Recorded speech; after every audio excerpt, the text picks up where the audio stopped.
Olá, parece mentira, mas 2020 está finalmente acabando. Esse, sem dúvida, tem sido um ano difícil, principalmente por causa da pandemia do coronavírus e suas duras consequências. Em nosso caso, já são 10 meses de distanciamento social, restrições, ansiedade, expectativas e luto pelos que partiram. Esse tem sido um tempo de muita reflexão e o fim do ano é sempre um bom momento para a gente fazer uma retrospectiva e para fazermos um balanço nas nossas vidas. É também um tempo de rever o que fizemos e pensar no que vamos fazer no ano seguinte. Na medida em que um ano novo aponta no horizonte, é tempo de assumirmos novas posturas e desafios diante da vida. Ou, como alguns dizem, é tempo de fazermos as famosas resoluções de fim de ano. Quais são as suas resoluções para o ano que se inicia? Você já pensou nisso? O que você gostaria de mudar em sua vida? Ou melhor, o que você gostaria de melhorar em sua vida neste novo ano que está prestes a começar? Emagrecer? Começar a fazer exercícios? Parar de fumar? Passar mais tempo com a sua família, ler mais, aprender uma nova língua, viajar, crescer espiritualmente. São tantas as coisas que gostaríamos de vivenciar em nossa vida. Seja quais forem as suas resoluções de fim de ano, eu queria dizer para você que não basta apenas ter a intenção de alcançá-las. Pois, como alguém já disse, o caminho do fracasso é geralmente pavimentado por boas intenções. Precisamos muito mais do que boas intenções. Precisamos querer algo, precisamos buscar algo. Se de fato queremos algo novo na vida, precisamos muito mais do que intenções. O fato é que nós prometemos, decidimos, determinamos e até juramos que vamos fazer tudo melhor no ano seguinte. Mas na prática, o que acontece com a maioria das pessoas é que após alguns dias ou semanas, nos encontramos fazendo as mesmas coisas que fazíamos no ano anterior. E aqueles poucos que conseguem grandes mudanças, acabam se tornando motivo de nossa admiração ou da nossa inveja. É interessante como que o fracasso do outro acaba se tornando uma espécie de consolo para o nosso próprio fracasso. E a vitória do outro, às vezes, incomoda. Vamos ser sinceros. Por que é tão difícil colocar em prática novos hábitos e posturas? Por que será que a nossa natureza humana tende a acomodar-se? Por que nós nos acomodamos facilmente com uma situação? Quando Jesus estava orando no Monte das Oliveiras, já sentindo a angústia daquilo pelo qual iria passar na cruz do Calvário, ele pediu para os seus discípulos se colocarem ao lado dele em oração. Mas você sabe o que aconteceu. Após algum tempo, Jesus retorna aos seus discípulos e os encontra dormindo. Então Jesus disse a eles, olha o que Jesus fala, vigiai e orai para que não entreis em tentação. Na verdade, o espírito está pronto, mas a carne é fraca. Ou seja, a nossa carne, a nossa natureza humana, ela é fraca. Maus hábitos são fáceis de serem adquiridos, mas difíceis de serem eliminados. Basta vermos como é difícil perder peso, como é penoso iniciar uma rotina de exercícios, de leitura devocional, de oração. Veja como é duro alguém conseguir se livrar de um vício como drogas, álcool. Por outro lado, bons hábitos são difíceis de serem incorporados no nosso dia a dia. Eles demandam muito esforço, determinação, ajuda. Não basta apenas, então, boas intenções, como eu disse no início, para tomarmos decisões corretas. Não dá para confiar tão somente na nossa vontade de ver as coisas mudarem. Se queremos mudar para melhor, existe um preço a ser pago, um caminho a ser percorrido e atitudes a serem colocadas em prática.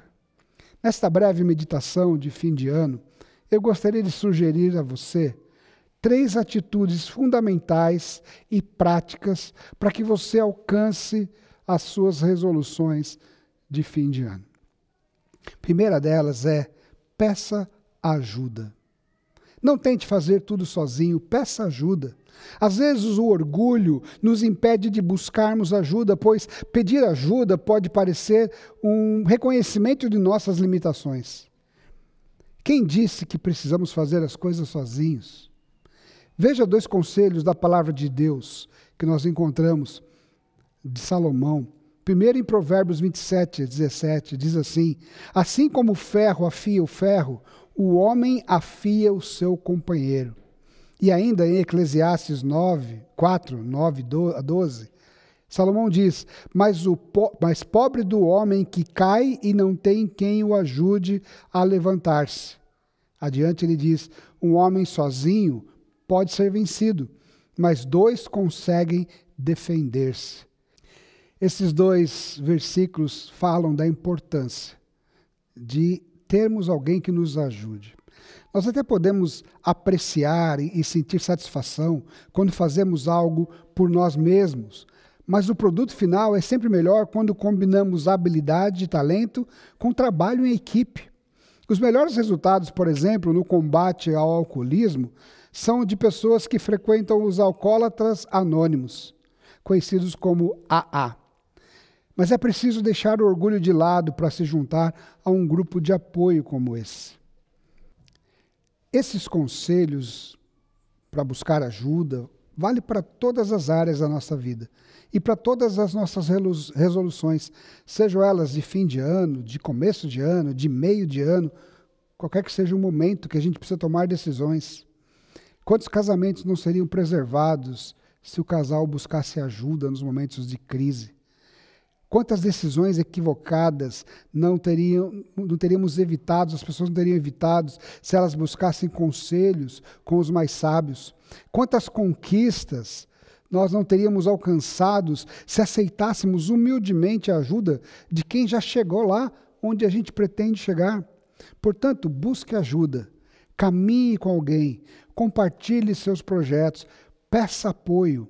Dê autoridade para alguém te orientar. Esse é um princípio da vida cristã. A vida cristã não é uma jornada solitária. Precisamos uns dos outros para crescer espiritualmente. É por isso que a prática cristã revelada na Bíblia é geralmente acompanhada da expressão uns aos outros. Você encontra lá na palavra de Deus: amem uns aos outros, orem uns pelos outros, confessai os vossos pecados uns aos outros, suportai uns aos outros e assim por diante. Então, primeiro conselho para suas resoluções de fim de ano: peça ajuda. A segunda atitude que eu gostaria de sugerir é: busque encorajamento. Sim, busque encorajamento. Esse também é um conselho da palavra de Deus que encontramos em Hebreus capítulo 10, versículo 23 e 24, que diz assim: apeguemo-nos com firmeza à esperança que professamos e consideremos uns aos outros para nos incentivarmos ao amor e às boas obras. Todos nós precisamos ser estimulados para conseguirmos alcançar nossos objetivos, pois nossos planos nem sempre correm como planejamos. Em um processo de mudanças, podemos enfrentar adversidades. Aliás, vamos enfrentar adversidades. Certamente teremos desconfortos. A vontade de desistir, ela vai surgir inúmeras vezes. Nessas horas, corremos o risco de abrir mão de tudo e ver as coisas que já conquistamos serem desperdiçadas. Por isso, nos momentos difíceis da jornada, precisamos de encorajamento. Precisamos nos cercar de pessoas que nos estimulem a prosseguir. Precisamos buscar palavras de afirmação. Precisamos do companheirismo e da disposição dos outros que podem nos oferecer recursos e encorajamento para a mudança. Mas, além disso, nós mesmos podemos nos tornar encorajadores daqueles que também estão na luta, buscando por mudanças mais saudáveis em suas vidas. Qual foi a última vez que você reconheceu o trabalho de alguém e expressou sua admiração por essa pessoa? Busque encorajar as pessoas e busque encorajamento para os seus próprios projetos. mas seja também um encorajador. E por fim, encontre força em Deus. Nossos melhores esforços podem falhar. E então precisamos lembrar do que a palavra de Deus diz. Ela diz que nada é impossível para Deus. Ao mesmo tempo, precisamos pensar sobre o que Jesus assegurou aos seus seguidores. Ele disse: eu sou a videira, vocês são os ramos, sem mim vocês não podem fazer coisa alguma. E precisamos também trazer à memória as palavras do apóstolo Paulo, que diz: com a força que Cristo me dá, posso enfrentar qualquer situação. Queridos, nós precisamos de Cristo em nossa vida. Ele é a nossa fonte de vida, de encorajamento. Ele é a nossa força. É impressionante como a força espiritual está diretamente relacionada com as nossas realizações. Pessoas que se sentem amadas, cuidadas por Deus, são mais capazes de amar e cuidar de outras pessoas. Pessoas que se fortalecem espiritualmente certamente terão mais força emocional e mental para seguir em frente em meio às adversidades que tentam demovê-las da busca pelos seus sonhos e projetos. Portanto, dedique-se a Deus, acolha Jesus em sua vida, abrace a sua palavra e você perceberá a força de Deus em sua vida. Queridos, 2021 está logo aí. Daqui a alguns momentos, deixaremos para trás 2020. Um ano que jamais será esquecido por causa de tudo que vivemos até aqui. Mas, um pouquinho mais, nós iniciaremos um ano novo, que será repleto de novidades, como, por exemplo, a vacinação contra o coronavírus. Se Deus quiser, em 2021 poderemos rever amigos, nos abraçar com pessoas queridas, retomarmos aos poucos a normalidade da vida.